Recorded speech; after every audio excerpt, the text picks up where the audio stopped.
এটা কোথায় বলো তো? এটা হচ্ছে চড়িয়াল গঙ্গাধার, যেটা হচ্ছে আমি জানতামই না চড়িয়াল গঙ্গাধারে এত সুন্দর একটা মা কালীর মন্দির হয়েছে।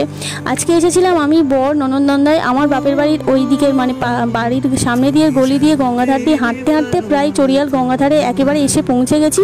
আর এসে দেখছি মা কালীর এত সুন্দর একটা মন্দির হয়েছে, এত সুন্দর একটা ঘাট হয়েছে, এত বড় একটা, আর এত সুন্দর একটা জায়গা, মানে দাঁড়ানোর জায়গা, বসার পজিশন কত সুন্দরভাবে করেছে, পুরো চারিদিকটা লোকেশনটা খুব সুন্দর লাগছে। আর মাকে তো ভীষণ সুন্দর দেখতে লাগছে। এখন সন্ধ্যা আরতি হচ্ছে, সন্ধ্যেবেলা এসেছি তো।